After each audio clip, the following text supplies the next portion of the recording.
All right, this is the Dossier podcast with Jordan Chactel here with Yadin Soffer, the founder and CEO of Tracer, a very interesting new defense startup that is based in Austin, Texas. I think Yadin, you're currently moving out of New York City as we speak. You're fleeing the East Coast for the more We've had friendly enough. Yeah. corporate environment over there. But no, thanks for having me on. Really, thanks for coming on our show. I really appreciate it. Want to talk a little bit about the origin story. What's you have a background in founding startups in the past. What made you want to start a subterranean defense company? That's a great question. I mean, coming from a background in fintech, it's not very clear. But look, I think at the end of the day, I was in a similar position as many Israelis living abroad, right, post October 7th, where you kind of ask yourself all these existential questions, and the camp kind of splits into two. You got probably about half my friends here just like hopped on a plane and were called up to reserves, and the other half weren't called up, and then we're just sitting here thinking how what we can do to help. And that typically translated into smuggling vests or helmets, trying to get in mass through the border to make sure your friends are safe. But for me, coming sort of from that entrepreneurial background, I was just calling all my friends on the ground, being like, guys, there's no way this is all we can do. Like, what can be done? What can be done? What can be done? And then one of my conversations landed on my co-founder Asher Katz, who was one of my best friends from New York. Um, he October 7th he was here, and October 8th he was already, I mean, here in New York, and October 8th he was already literally inside Gaza. So Asher was a founding member of a unit called the Lab. In short, the longer name is the Lab for Tunnel Detection. It's a unit that was founded in 2016 to identify terror tunnels crossing into the country, but it quickly morphed into this machine, into this, I call it knowledge center for everything underground all around the world. Um, and right at that point, in parallel, actually, my father-in-law, Gilad Yadin, who built his entire career in the Israeli media and in Israeli strategy, was also kind of helping out, I would say, from the higher level side, from the president office side, from ministers in the Israeli government side, with connections to foreign countries, connection to the US. And we just, I would say, all three of us aligned on this massive vision as soon as Asher just started piling all the problems he's seeing in the subterranean domain, which we'll get into. But that was kind of like the genesis. Um, and I would say what really threw us to the other side was that Asher's first ask of me was to get him someone who has built a TBM in his life. Really random ask, but you can imagine the military applications of a tunnel boring machine. I ended up connecting him to an engineer from SpaceX and the Boring Company, a guy who was like 6 years in each. And when you get that engineering talent in the mix, you get all the problems, you get the strategy, you get, call it, the entrepreneurial background. You got this, like, I think, very special mix that made Tracer happen. Cool. Yeah, when you think about this domain in the private corporate space, you think about the Boring Company, Yeah. but over the past decade of military conflict, between the U.S. and our adversaries and Israel and its adversaries, we're constantly dealing with an adversary that fights underground, stores its weapons underground, and you hear in the news sometimes about research and development on systems to kind of like fight them where they are or get to, let's say Iran's nuclear, hideout facilities under mountains. The U.S. we dropped a big series of bombs from the sky. Unclear how that worked out.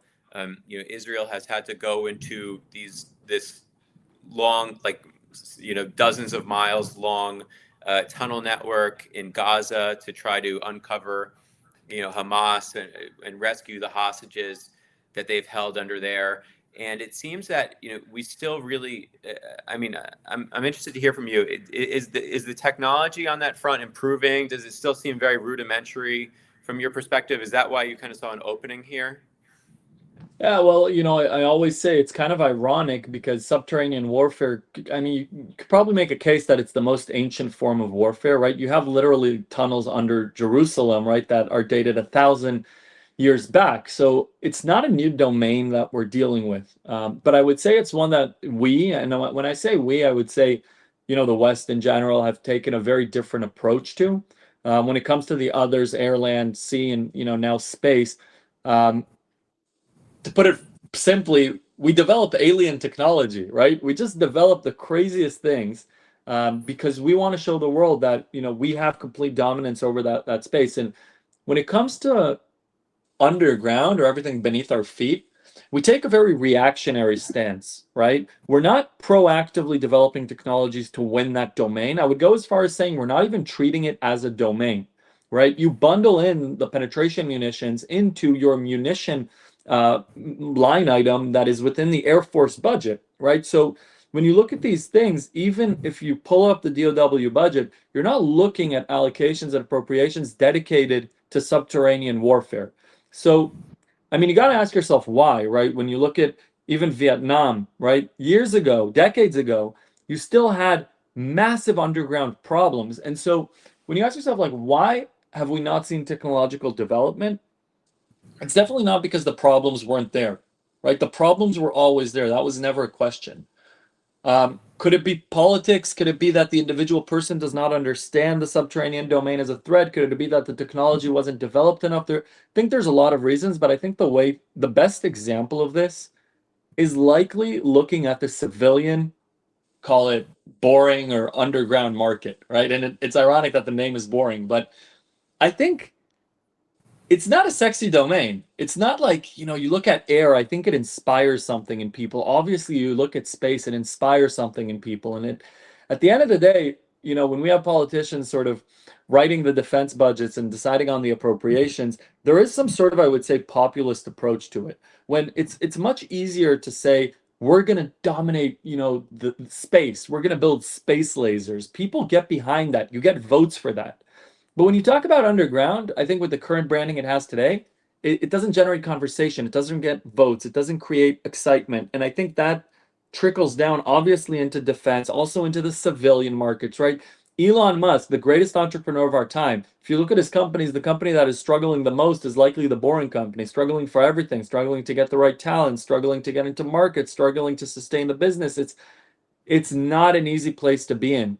So there's a lot of reasons, and I think they are very much populist reasons, why Subterranean has not gotten the technological focus that it needs. And that, yes, has, the short answer to your question, has led to an environment where there is close to zero, I would say, technological innovation when it comes to the subterranean domain in the military.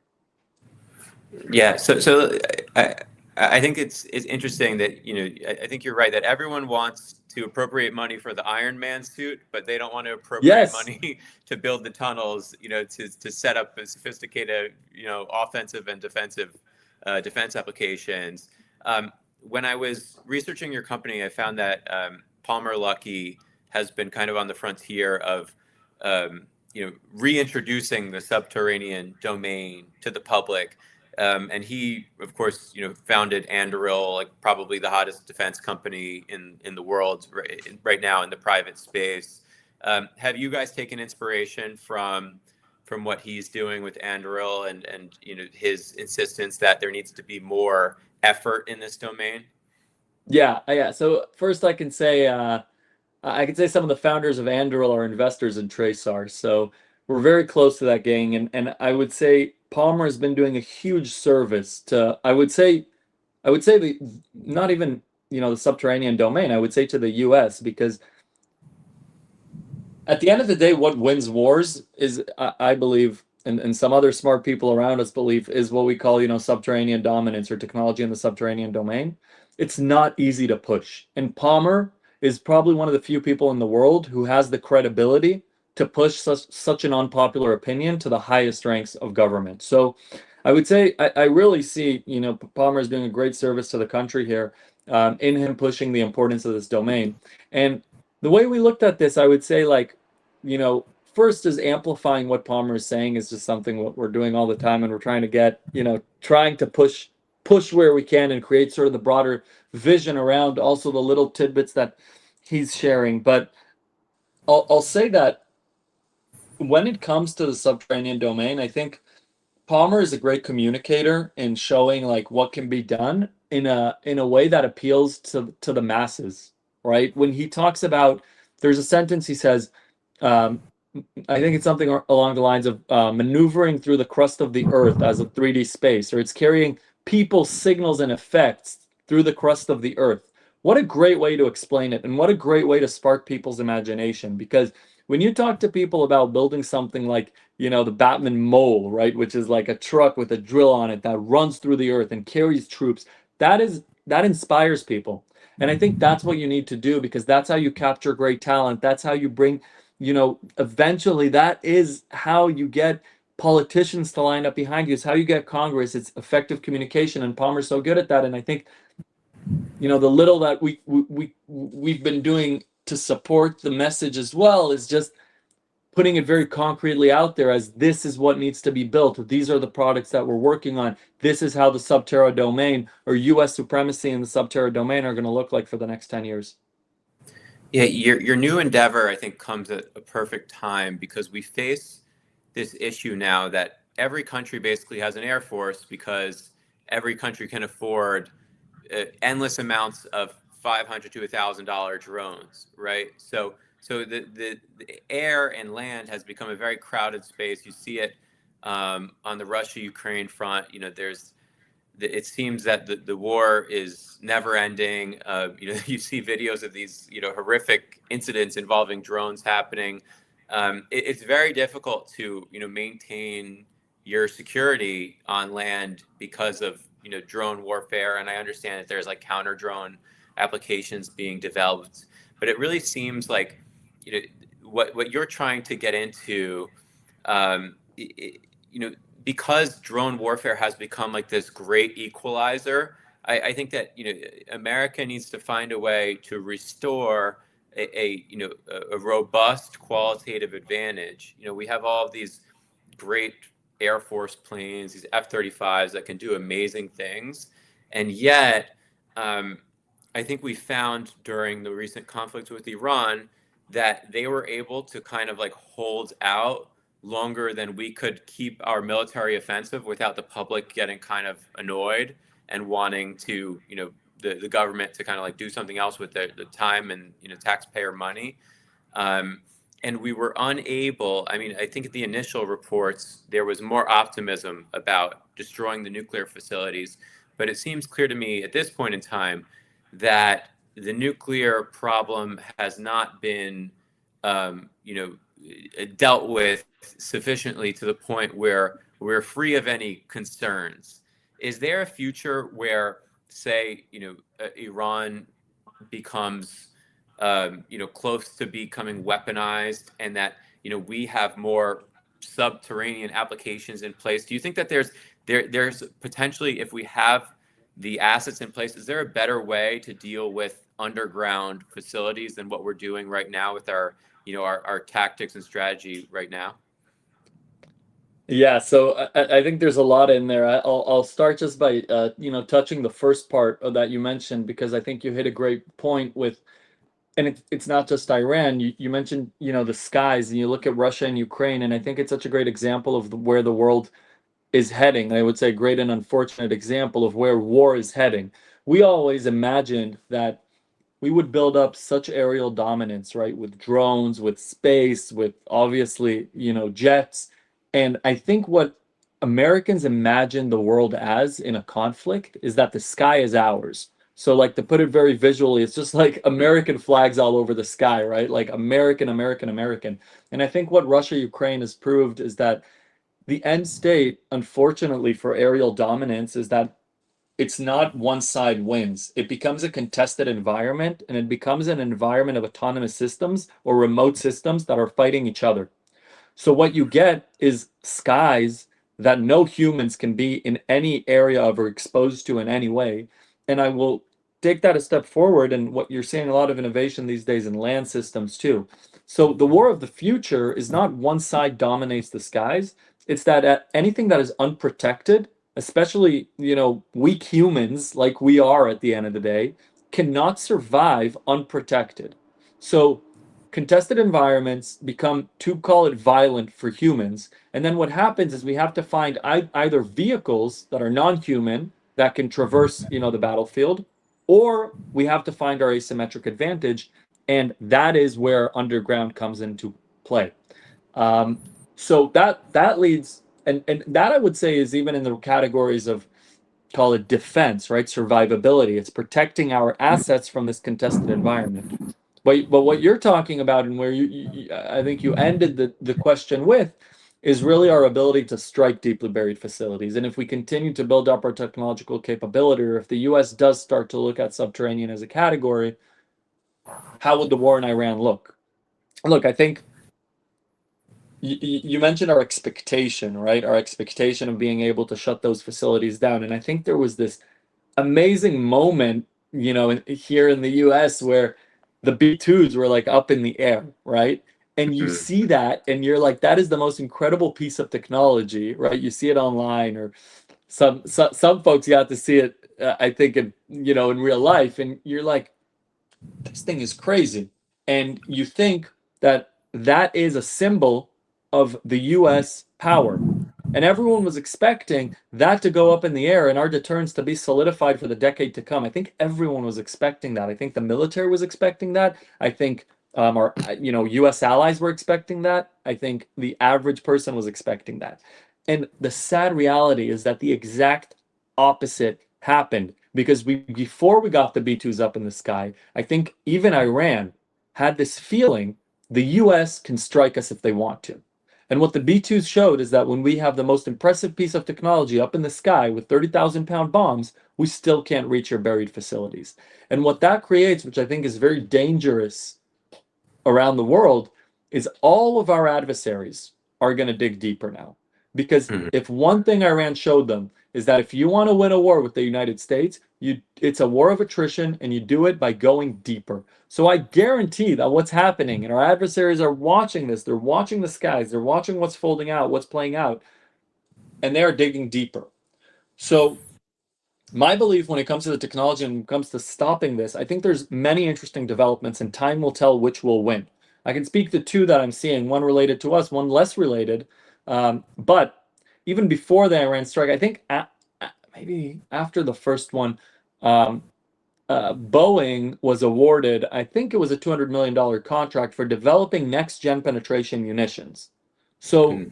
it's not that we're not talking about it, right? It's not that it's not being worked on. And that's just one, and that's in the public domain.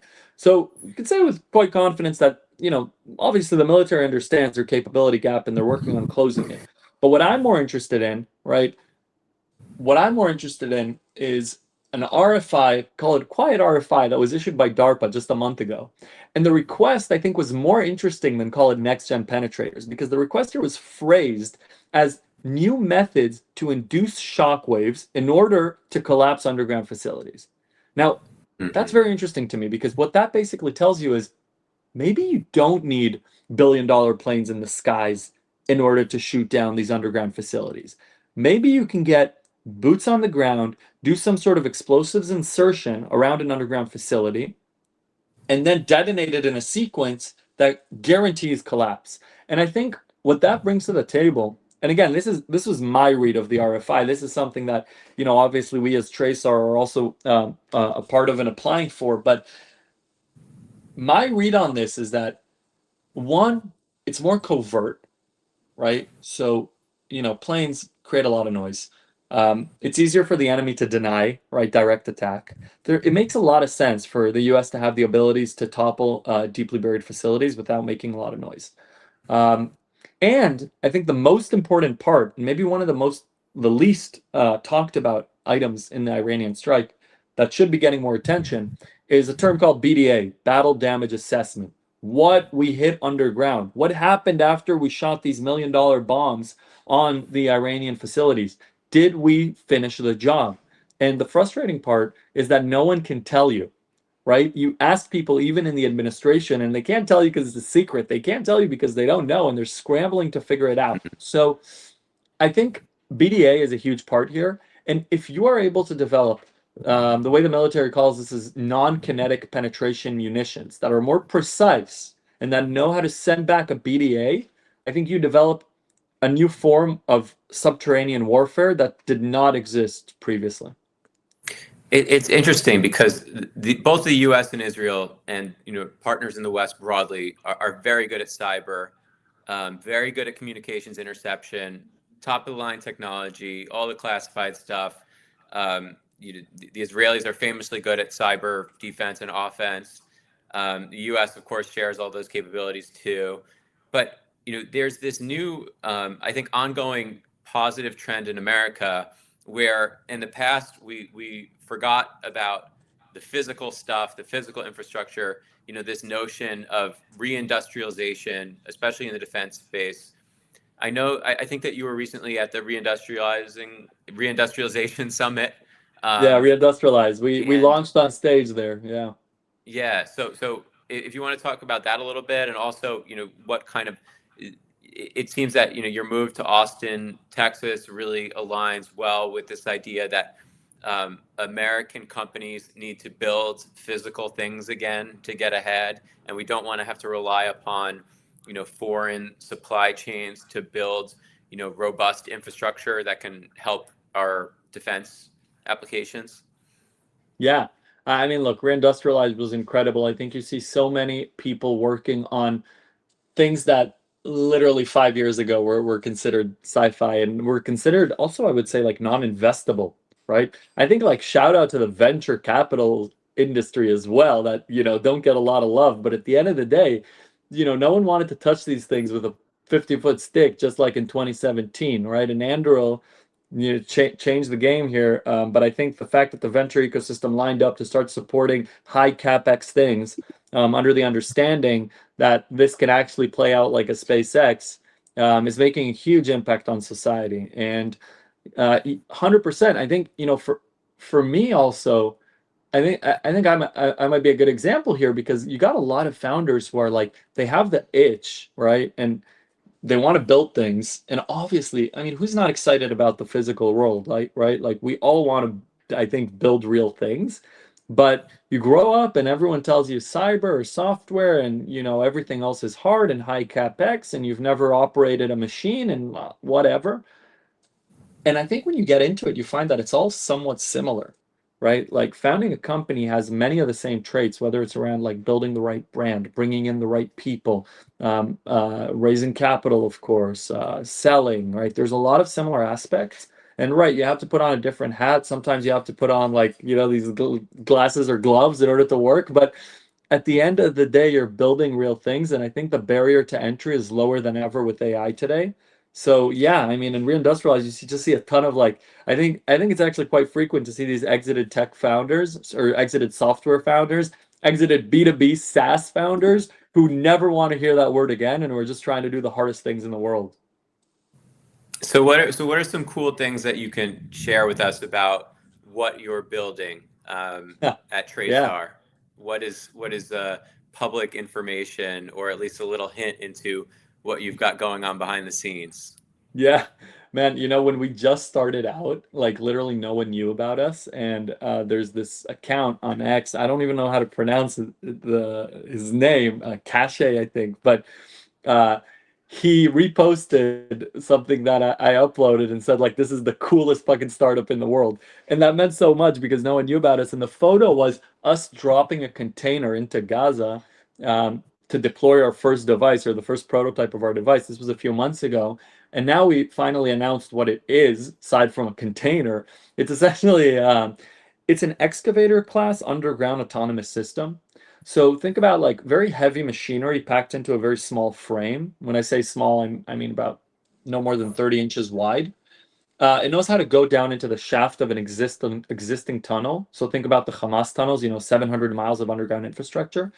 And it brings the power of a, call it, almost of a D9, like of a massive, massive, heavy piece of machinery versus these like tiny robotics, right? A lot of people ask like, why not get a humanoid in a tunnel? And it's such a ridiculous question because if you've seen humanoids walk, like they can't even, cross the street. You're talking about a tunnel. There's so much shit going on. There's like collapsed environments, there's sand, like literally piles of sand that like you can't get through, so you need to dig through. There's so much going on in these tunnels that are make it very hard for robotics to get through. But when you bring in like excavator class machinery, it just blasts through it. And if a slab of cement, a 200-pound slab of cement drops on it, doesn't even care. It keeps going. If it has sand, it knows how to replace its arms. So it has essentially a bucket arm and a jackhammer arm. So if it has sand, it just goes through the sand, goes up on top of it. Very, very maneuverable to get to the end of the tunnel. So think about it. It can go like 20 miles on end, maybe more, inside a tunnel, get to the end of a tunnel, and then it replaces its head to a jackhammer, and it starts literally collapsing the underground infrastructure and inducing collapse in the sand as well. So we got this like excavator class machine that's just operating as a demolition robot, call it, inside the tunnel. That's one mode. The other mode for tunnels, like you see in Hezbollah, is more around explosives insertion. So it goes in the tunnel, it punches a hole in the hard rock, which is no easy feat on its own. But again, we have the heavy machinery to do it in there. And all of this is either autonomous or semi-autonomous. So either you have a remote operator or it's fully autonomous, depending on the mission. And then it puts in explosives and then it detonates them, and that induces collapse, which, by the way, was the inspiration for our application for the DARPA RFI around non-kinetic penetration munitions. You're just talking about much deeper depth, much more secure facilities like in Iran. But the methods of doing explosives insertion using, call it strategic drilling or tactical drilling, are very similar. So that's one product we announced. The other product we announced is, call it drilling class machine instead of excavator class, which basically you drop in like something the size of maybe half a shipping container. And what it does is it knows how to relatively quickly drill a hole in the ground, and then run a train while it's drilling the hole. So basically, imagine a like self-burrowing train, right? That deploys from this half a container and then knows how to carry behind it. And when I say carry behind it, I'm talking potentially like carry behind it for a mile. It can be a very long train. Carry behind it sensors, carry behind it any payload you want, actually. It could be, one day it could be resupply to troops on the front line in contested logistics areas, right? In short range contested logistics, trench to trench. But sensors, monitoring capabilities, and then, of course, explosives. So think about 1 mile of explosives underground. And so when the time comes and you need to detonate it, you click a button and everything detonates, or you have the, EW capabilities on these things underground. So effectively, they're undetectable. They wait there, potentially in enemy territory, until the right time comes, and then you use it. So these are the two devices we announced at Reindustrialize. One, this like excavator class autonomous underground system, and for operating in what we call Subterra 1 environment. So these are existing tunnels meant for maneuvering. But then the drilling class capabilities, which is more around operating in, call it, Subterra 3 environments, the ability to strike your opponent deeply underground, the ability to, as Palmer says, maneuver through the crust of the earth, carrying signals, effects, and one day maybe people.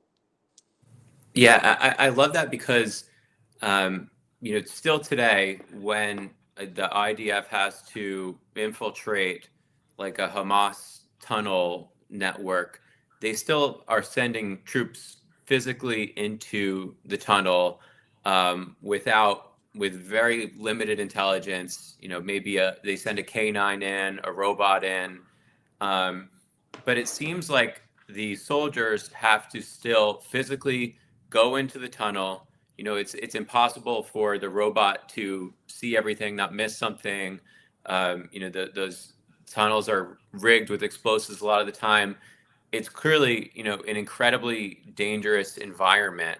So it's encouraging to see that, you're creating tools that can remove, the human component from having to, infiltrate these hellholes, basically. And I think it's interesting. So you're focused on the defense applications, and it seems like this is kind of like, from you as a founder, it seems that this is like you're very mission driven, because if you weren't mission driven, if you were just driven to make a lot of money and sell this to Google, you'd probably just create a commercial, like start with the commercial side, right, and just say, oh, we're going to create these cool tools, and Home Depot is going to buy us for $20 billion, and we're all going to get rich and have fun. But it seems like through your experience and through your co-founder's experience, that you're really in it to actually create a tool that can meaningfully, improve defense capabilities. Yeah, I mean, look, at the end of it, I think it's I don't even see our mission as the R&D, to be frank. I don't even think that's the challenge. I really see our mission as driving US strategy for subterranean warfare in the next decades to come. I think it's more important than air at this point. I think it is more important to invest in that space than it is to invest in the skies. I think that is how we win wars. I think that's how we establish deterrence. And for us, TRACER is a vehicle to get that through. Now, obviously, you need the technological developments in order to get there. But I would say, like, the big challenge here is getting the US to understand how big of an issue this is, and sort of, I would say also to show, and this is where the technology does come in, that there is a solution. To show that if we want, as a nation, we are able to solve these problems. We don't need to just live with them like, we've done over the last decade or so. Yeah, so I read about you announced your company came out of stealth at the Reindustrialized Summit. What are you looking for in terms of? I know you've got some backers already. You said some of the people at Anduril. What are you looking for in terms of companies and Western governments to partner with to advance your efforts? Because I assume it's they're capital intensive ambitions building products from scratch that are sophisticated, relying on Yeah. physical AI. What are you guys looking for in terms of, partnering with like institutions and governments and, private corporations? Well, yeah. So I would say, when it comes to institutions, right? When it comes to, I call it, funds and people around, I think the interest is growing now. And, thankfully in this round, we had so many people who wanted to participate because they understood the size of the vision. And, when you have like the Lux and the Craft and the Silent of the world, these all, great VCs that have created, that have backed very early these legendary companies who are now becoming legendary, like Castellian, Hadrian, amazing companies in the hardware areas and the national security areas. I think it drives a lot of interest from commercial innovation and from commercial companies that want to partner. I can't name anyone specifically. I can say that naturally a lot of the talent that we're looking for sort of aligns with the talent you see at the Boring Company or at a maybe less known company called well, some of us, depends who you ask, but there's a company called Heriknecht, which also do incredible things in the subterranean domain. I would say maybe like the most advanced in the civilian world. And our engineering talent definitely comes from those companies. But I would say most of our work is not on industry collaborations at this point. It's on government. And most of our call to action is around establishing prototyping contracts for the subterranean domain. And, the incredible thing is that this is happening. Like just yesterday, the CTO of SOCPAC at SOCOM, he tweeted something. I reposted this, but as a response to something that we did, he said, "I'm a huge fan of Sub T." Right? And like, it's what is it? It's like, 5 words. But man, I reposted that. It's at like 200 likes and like 50,000 views. Nice. Because people are like, hell yeah. Like, this guy who controls budgets is saying, you know what? I think this is important. So I think you're going to see more of those. Like, that's a small nod, but we're talking to people in government. We're hearing from real people who control budgets that are giving us these spoilers and telling us it's going to be in the 2028 budget. Like, not even as a question. They say, I wrote this budget and Subterranean is going to get a lot of love in that one. And so you hear these things and it's nice to feel like an insider. You feel like you're early to something. You feel like, we're working on the R&D, heads down. We're just building out our biz dev team now. We're hiring aggressively there. You're going to hear a lot about us in DC. But I think what's going to happen is we're going to get so much tailwind because with or without us, the US is understanding that Subterranean needs to become a category. Yeah, no, that's great to hear. I'm curious. I'm sure you've done a lot of the market research internationally. What is like China and Russia doing on the subterranean front? Do you see that, like, because we're in this big AI race, this robotics race with China.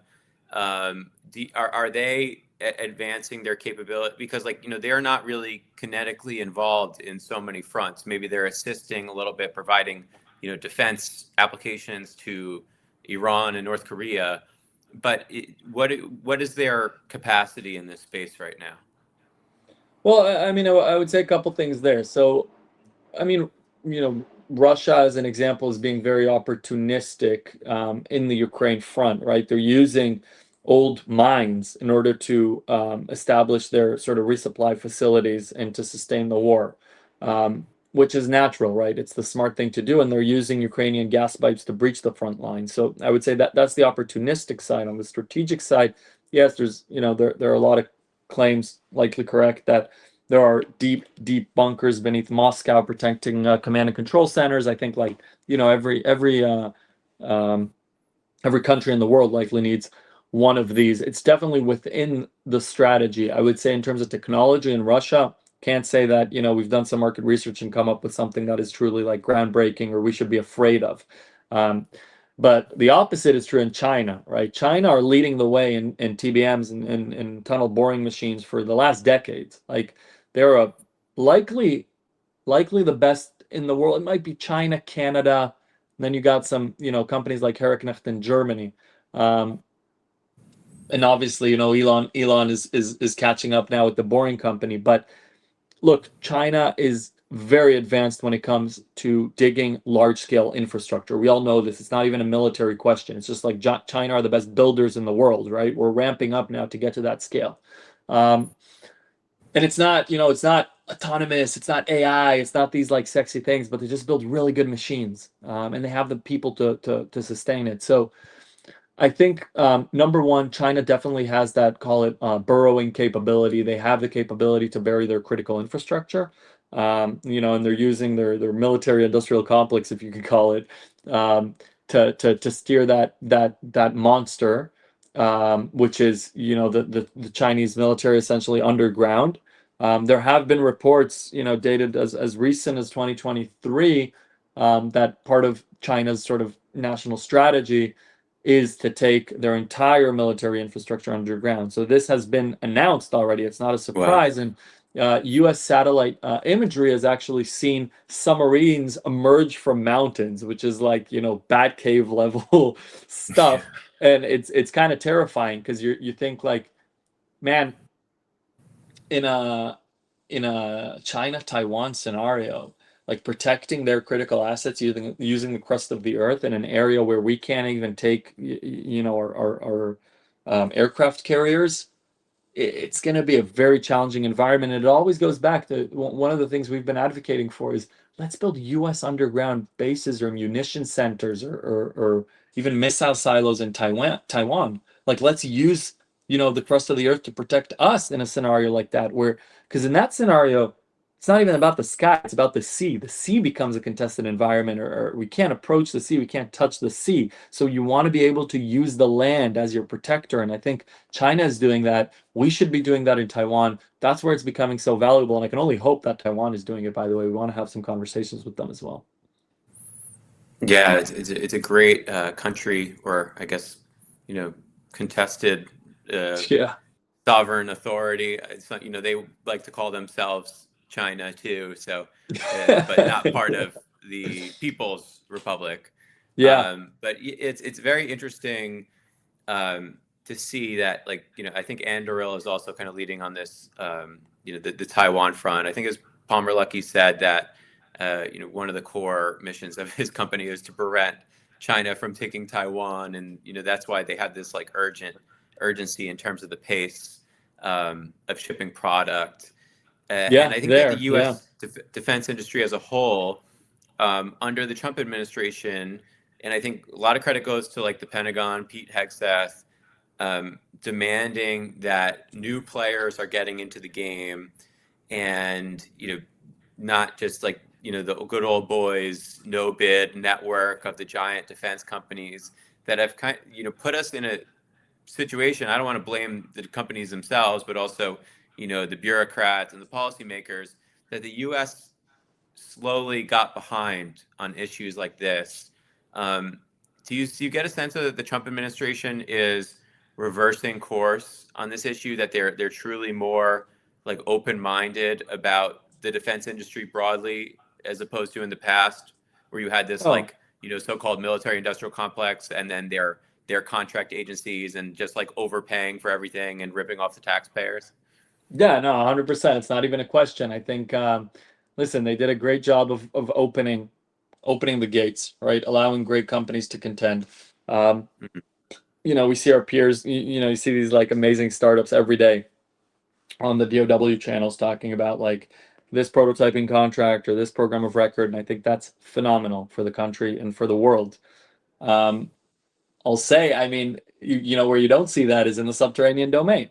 And I hope, and I mean, at this point, I can say we will, right? But, and when we do, I don't want to be alone up there, to be honest. Like, it's good business, but really, what I would want to see, like, I think they just shared, I think, like something around missile capabilities, right? Some DOW announcement, and you see all these startups there, like one after the other, right? And it's incredible because they're up there with the primes like Lockheed and or Boeing, and you see these startup names that were founded 4 years ago, and you think, wow, that's incredible, like the industrial capacity we're starting to have.